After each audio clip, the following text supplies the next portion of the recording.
Pois bem, então vamos dar sequência aqui. Aqui em cima nós vamos marcar o gabarito, tá?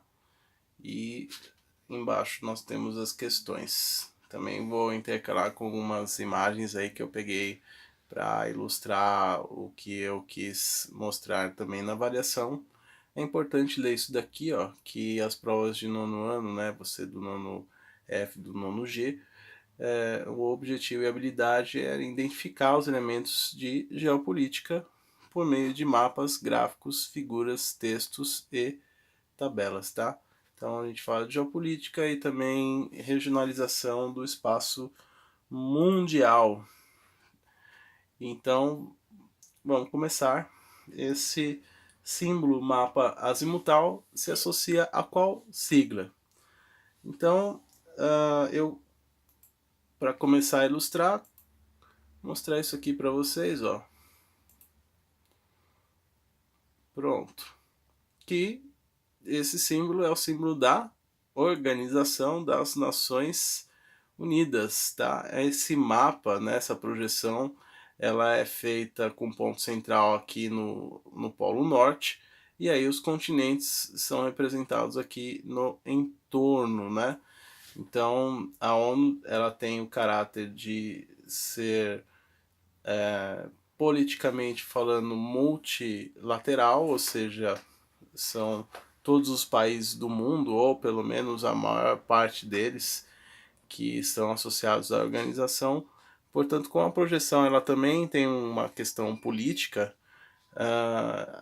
Nesse sentido, colocar o território do Ártico como ponto central evita que se crie controvérsias do tipo, o centro do mapa tem que ser Europa, o centro do mapa tem que ser Israel, Jerusalém, ou o centro do mapa tem que ser a China, ou qualquer outro ponto da Terra que represente formas de poder.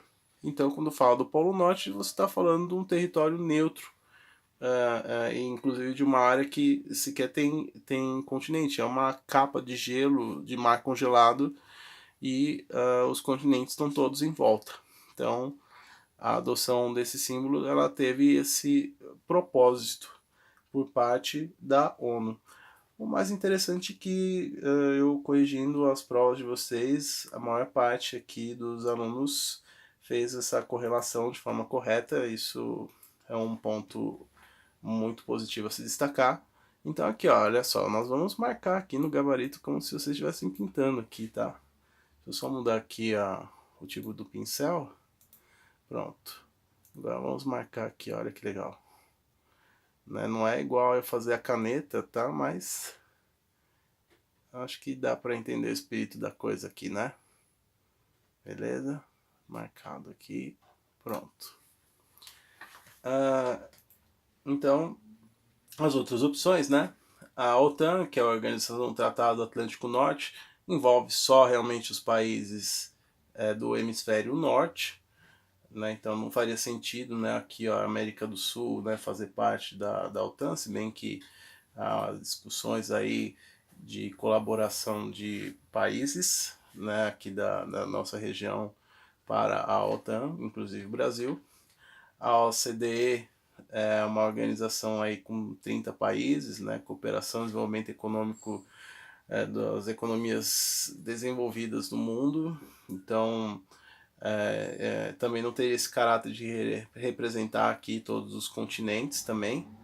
E os Estados Unidos. Talvez alguém tenha pensado, bom, a sede da ONU é em Nova York, nos Estados Unidos, mas não estamos representando aqui os Estados Unidos em si os países do continente, né, do mundo, tá? Então, também não faria sentido isso representar apenas os Estados Unidos, beleza? Vamos para a próxima. Esse daqui é uma questão que foi adaptada da prova do Enem. Então aqui mostra a localização de jazidas de petróleo, ó, campos de exploração de petróleo, que são essas gotinhas escuras. e bases militares que estão em volta aqui, ó, no Iraque, e os países daqui da região, né? O Irã, o Kuwait, a Síria, a Jordânia, a Arábia Saudita, Israel, Egito, Líbano e até o Chipre aqui, né? Mais ao norte. Então vamos ler aqui, ó. A Primeira Guerra do Golfo, genuinamente apoiada pelas Nações Unidas e pela comunidade internacional, assim como a reação imediata ao 11 de setembro, que foi a Segunda Guerra do Golfo, demonstraram a força da posição dos Estados Unidos na era pós-soviética. Então, isso aqui foi tirado de um trecho de um livro, né? De um texto. E o que quer dizer, né? O que explica esse poder dos Estados Unidos no mundo? Foi o alinhamento geopolítico da Rússia com os Estados Unidos na era pós-soviética? Não creio que não, né? Se a gente for fazer aqui uma relação contextualizada, o que surgiu após a União Soviética foram diversos países que tiveram que se reorganizar politicamente, a Rússia obviamente o maior deles, para eles poderem fazer parte desse mundo globalizado. Então aqui não é o que explica melhor isso daqui, tá? B, até porque os russos também têm interesses aqui na região, mas nós vamos passar aqui para frente. Na aliança estratégica com a OPEP, os Estados Unidos não faz parte da Organização dos Países Produtores de Petróleo, tá? Os Estados Unidos é o maior consumidor de petróleo do mundo. Aí um quarto de toda de toda a produção de petróleo do mundo é consumida pelos Estados Unidos. Então a OPEP ela surgiu justamente como uma forma de controlar os preços no mercado internacional e os Estados Unidos como maior cliente, vamos falar assim, não faz parte dessa organização porque na verdade ele é um consumidor, não consome mais do que produz petróleo. Na incorporação da China à OTAN, então isso também não explica esse fenômeno aqui, apesar que também os chineses, obviamente, eles têm uma atenção para essa região, porque a China é a segunda economia do mundo. Então, é claro que os chineses também têm seus interesses aqui nessa região, que é um barril de pólvora, né? Que se produz de petróleo, tem de confusão aí. E D, em suas bases militares espalhadas ao redor do mundo. Então, essa é a opção que melhor explica esse fenômeno de como os Estados Unidos hoje exerce a sua hegemonia a ponto de ser o protagonista, né, das duas guerras do Iraque, na década de 90 e em 2000, na década de 2000 depois do 11 de setembro. Então aqui tem eu tenho inclusive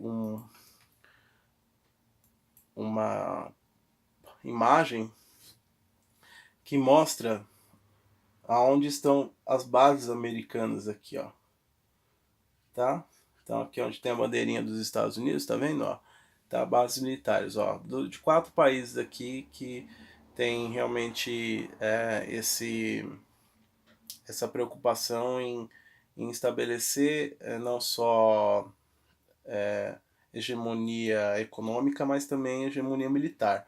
Então aqui na região da América Central, aqui, né, na parte insular da América Central, temos a base de Guantánamo, por exemplo, no sul de Cuba, dos Estados Unidos, que é uma área que geralmente gera algum tipo de discussão, conflito.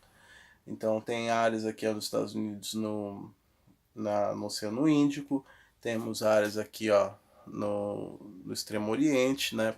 Questão da Coreia do Sul com a Coreia do Norte, aqui no sul do Mar da China, que certamente incomoda os chineses. Aqui também na região da Polinésia, né, Oceano Pacífico, e também a presença americana na Europa e no Oriente Médio, aqui no Golfo Pérsico, tá?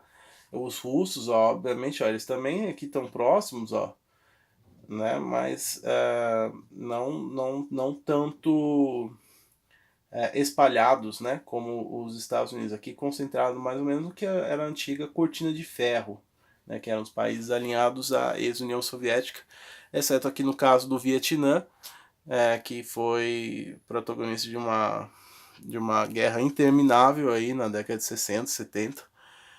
Já falei dessa guerra em outro vídeo.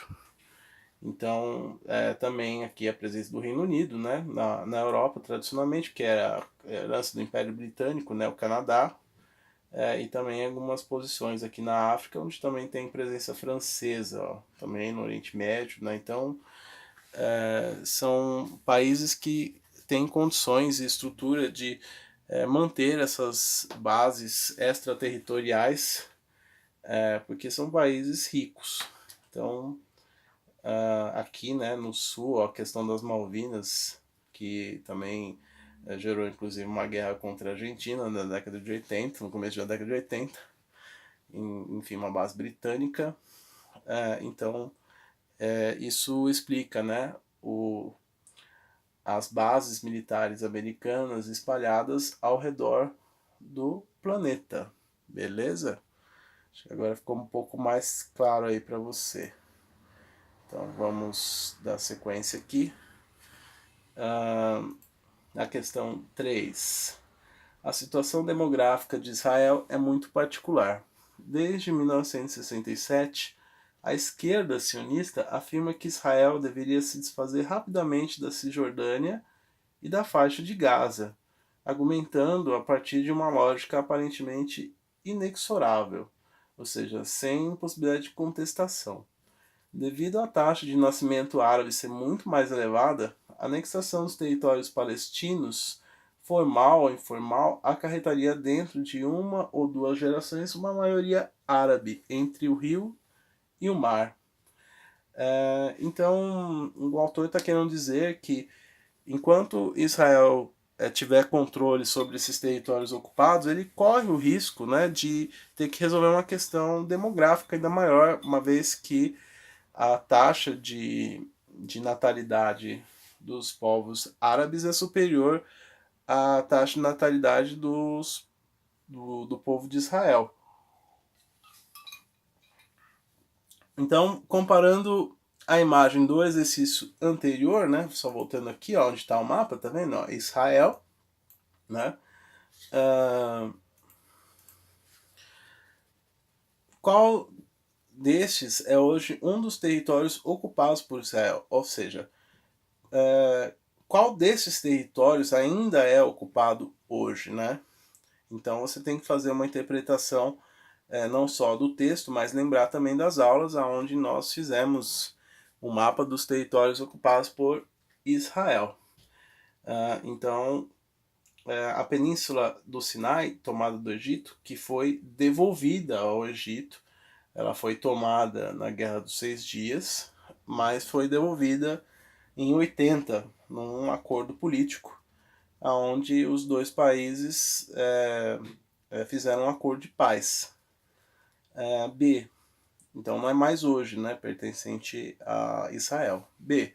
A cidade de Jerusalém Oriental, tomada do Líbano.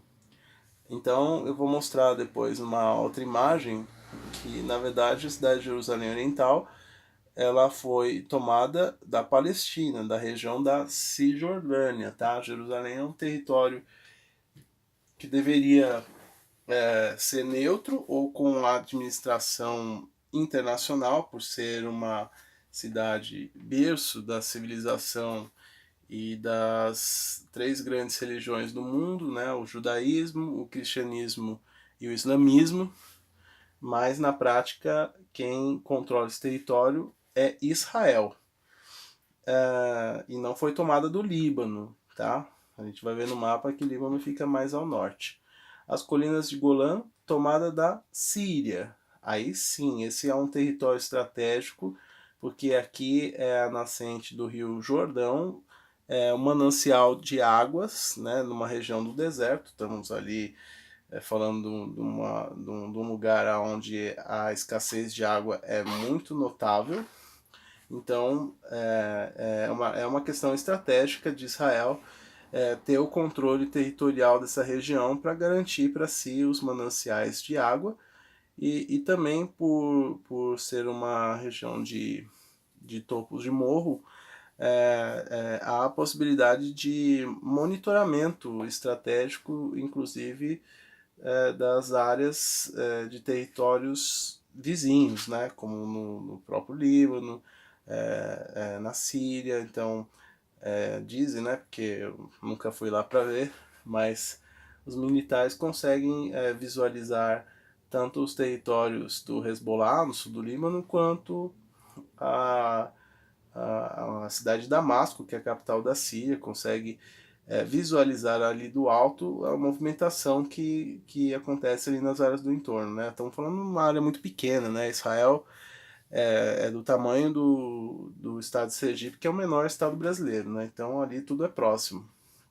E o rompimento de Israel com os interesses geopolíticos dos Estados Unidos, isso nunca aconteceu. Desde que Israel foi fundado, sempre buscou-se o alinhamento geopolítico e não o rompimento, mesmo quando alternam forças de poder em Israel, ou alternam os partidos no poder, nunca se levantou a possibilidade de um rompimento das relações com os Estados Unidos, que é o seu grande padrinho.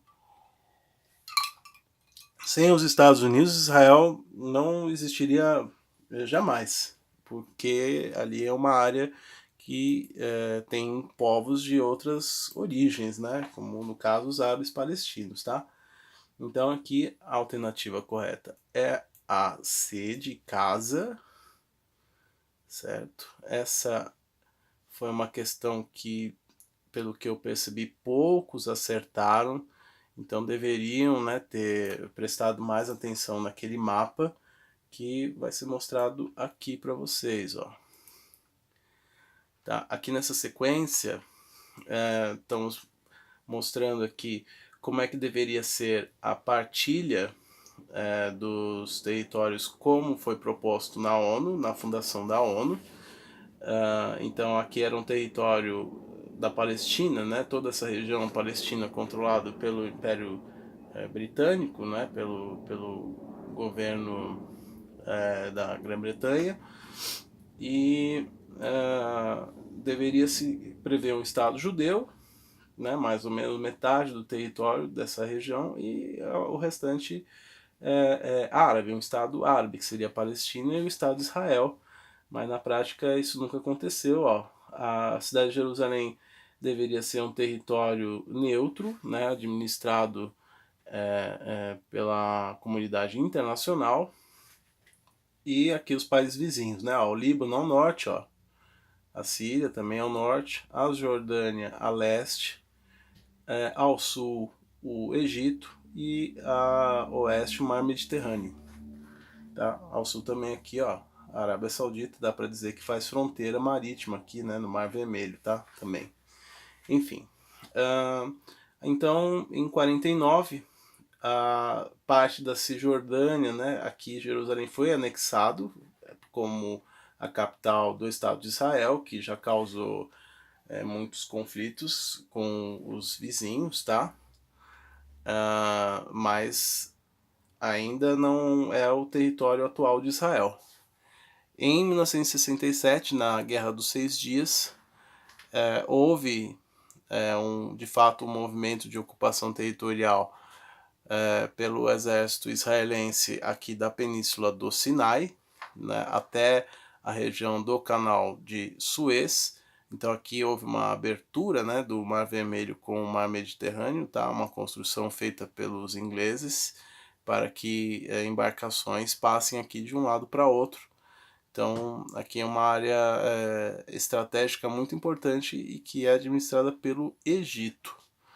E no território de Israel ele também se expandiu para onde é a Cisjordânia, né? Virou um território ocupado, mesmo com maioria árabe.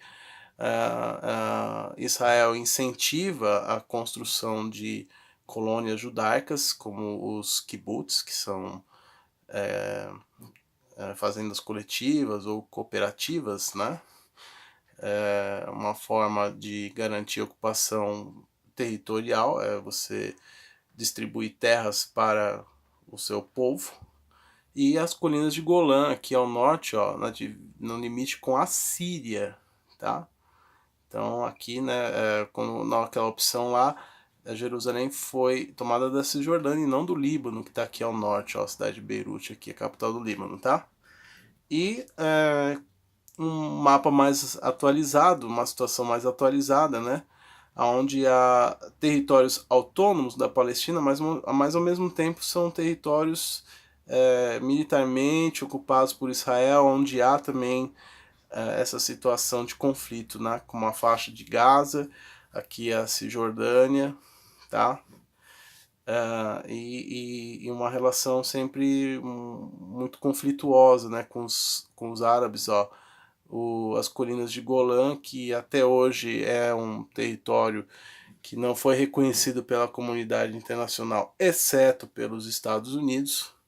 Então, aqui é um lugar muito sensível que a gente vai ter que observar como é que vai ser o desdobramento dessa questão de quem tem direito territorial sobre essa pequena região aqui, mas que ela é fundamental porque é nascente do Rio Jordão, aqui o Mar da Galileia, e aí o rio aqui vai descendo até chegar no Mar Morto, a maior depressão absoluta aqui da região, tá? Aqui está um nível abaixo do nível do Mar Mediterrâneo, por exemplo, tá? Enfim, então, respondido aqui a questão de número 3, vamos seguir adiante. Questão 4. Aí já muda um pouco o foco. Em algumas línguas de Moçambique não existe a palavra pobre. O indivíduo é pobre quando não tem parentes. A pobreza é a solidão, a ruptura das relações familiares, que na sociedade rural servem de apoio à sobrevivência. Os consultores internacionais especialistas em elaborar relatórios sobre a miséria talvez não tenham em conta o impacto dramático da destruição dos laços familiares e das relações de entreajuda. Nações inteiras estão tornando-se órfãs e a mendicidade, ou seja, pessoas perdem a sua dignidade, né, tornarem mendigas, parece ser a única via de uma agonizante sobrevivência. Um texto escrito por um escritor moçambicano, Mia Couto, e que retrata talvez um pouco de como o modo de pensar do colonizador influiu diretamente na ruptura dessas formas de vida dos povos africanos. Então a gente está falando também do contexto do ciclone Idai, que devastou comunidades inteiras ali na região, e até hoje ainda carecem de muita ajuda, porque são regiões extremamente pobres. Então, uma leitura que extrapola a esfera econômica, ó. Então aqui a gente não está falando apenas da questão da economia, né? O autor associa o aumento da pobreza ao quê, né? Então, a afirmação das origens ancestrais, ele está falando aqui da ruptura, não a afirmação, né? B, a fragmentação das propriedades, isso também certamente fez com que houvesse esse processo de desconstrução, mas não é a causa mais associada a isso, né? C, a desconstrução das estruturas sociais. Então aqui ele fala que a palavra pobre é a solidão. Então isso é uma desconstrução de uma estrutura social que é a família. Portanto, a opção aqui também é a opção C de casa. Beleza? Vou marcar aqui, né? Pronto. E a D, a globalização da comunicação. Isso também não está relacionado porque, aliás, a globalização ela parece ser seletiva, porque em alguns lugares ela exerce um papel de agregador e em outros completamente desagregador, como nos países mais pobres, nas populações mais pobres dos países mais pobres, que ficam vulneráveis a essa maneira destruidora e perversa que acontece devido ao fenômeno da globalização, tá? Enfim, é uma questão bastante complexa, mas ao mesmo tempo uma interpretação de texto relativamente tranquila, porque se você olhar aqui que a palavra pobre, além da questão econômica, está relacionada à ausência da família, então isso está falando de estrutura da sociedade, tá? Enfim. Então vamos seguir adiante. Questão 5. Essa é a capa da revista The New Yorker de 28 de janeiro de 2019. E se refere a qual fato geopolítico atualmente discutido? Então, interessante de falar de geopolítica é porque ela acontece em tempo real. Não falamos apenas do passado, né? Falamos do presente e também do que pode acontecer no futuro. Então aqui essa charge, né, da revista, que eu achei muito interessante, fala sobre o quê? A construção de um muro em volta de Donald Trump, presidente dos Estados Unidos. Isso é uma interpretação literal, né? Se você olhar aqui a imagem, realmente é como se ele estivesse construindo um muro em torno dele, mas eu estou perguntando qual o fato geopolítico, né? Aqui novamente, né, uma linguagem simbólica, metafórica, né, do que representa esse muro. B. A construção do muro de Donald Trump, presidente dos Estados Unidos. Aí de novo, né?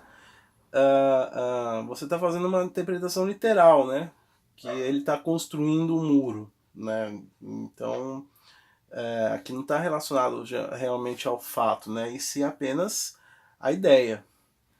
C. A construção do muro no México por Donald Trump, presidente dos Estados Unidos. Então, eu acredito que a maioria de vocês tenha optado por essa alternativa, porque é a única que faz uma relação direta com o fato, né, que está atualmente sendo desenvolvido pelo governo dos Estados Unidos. Então, de novo, né? Você tá dando pegadinha, né? 3 Cs seguidas. Pois é, eu tô tentando me aperfeiçoar nesse negócio de montar gabarito e aluno que fica chutando, né? Questões numa mesma alternativa. Pode até pensar que se dá bem, né? Vou chutar tudo C, né? Mas aí depois, quando vê, o cara tirou 4 na prova. Então não adiantou nada, né? Enfim, e D, a construção do muro na Casa Branca por Donald Trump. Então, de novo, né?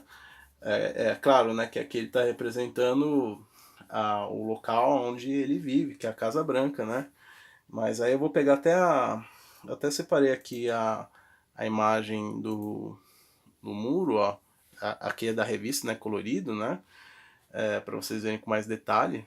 Então, a atual discussão é sobre esse muro, né? Que ele fez uma promessa de campanha e que está tendo dificuldades de ser aprovado pelo Congresso porque a sociedade americana não vê isso como uma solução realmente eficaz para resolver essa questão da crise migratória, tá? Enfim, então isso também é uma discussão que cada lado tem os seus argumentos, né? Então o argumento dele é a questão da segurança, né? Da questão do território, mas ao mesmo tempo ele está fazendo um processo de isolamento, né? E os Estados Unidos sempre foi caracterizado na sua história por ser um país que oferece oportunidades a pessoas do mundo todo. A própria família do Donald Trump é uma família imigrante, né? Vieram da Europa, fugindo da guerra. e se fixar nos Estados Unidos, né? A parte da família dele é britânica, a parte alemã, e se não fosse por isso, ele também não teria chegado onde ele chegou, né? Se fosse pensar nessa questão de isolamento, né? De você querer impedir fisicamente das pessoas se deslocarem entre os territórios, né? Até contraditório em relação à Declaração Universal de Direitos Humanos, que deixa bem claro que as pessoas elas têm direito de migrarem para onde elas quiserem, quando elas quiserem, para elas buscarem melhores oportunidades de vida. Claro que não significa que você não tenha que respeitar as leis e o protocolo, né? No caso dos Estados Unidos, a gente tem que tirar visto, as coisas, mas fazendo os procedimentos legais, você pode ir viver em outros países, né? Então, isso daqui talvez realmente não seja a melhor alternativa para resolver uma questão bastante complexa, que é a questão da migração no mundo causada pelas desigualdades, pela pobreza, né? Ninguém vai pelo querer viver o sonho americano apenas porque os Estados Unidos é o país mais rico, mas sim porque essas pessoas estão muitas vezes fugindo da miséria, da violência, de todo tipo de privação, e vem a oportunidade de ir para lá, para os Estados Unidos, para poder realmente fazer a vida. A gente, nós brasileiros sempre conhecemos alguém, né, um parente, alguém próximo que foi para os Estados Unidos fazer a vida, e, e claro, né, nem todos também conseguiram fazer isso de forma legal. Mas isso também é uma outra discussão, né? No entanto, esses imigrantes, né, é que formaram os Estados Unidos pelo que ele é hoje. Então não dá para a gente negar a força, né, da mão de obra imigrante na construção da sociedade americana, tá? Então vamos lá para a sexta. Falei bastante, né? 6, aqui a foto do encontro entre os presidentes, que foi no mês passado. Quais foram os pontos principais discutidos entre os chefes de Estado do Brasil e Estados Unidos no dia 19 de março de 2019, quanto aos interesses do Brasil? Então aqui você tem que separar, né? Quais eram os interesses do Brasil no encontro entre os chefes de Estado? Então aqui, a cooperação militar para os Estados Unidos usarem a base militar e aeroespacial de Alcântara. Aqui eu inverti, porque na verdade eram os interesses dos Estados Unidos, não do Brasil. B. O possível ingresso do Brasil no G7, grupo de países com as maiores economias do mundo. Isso muita gente acabou confundindo, né? Porque apesar da economia brasileira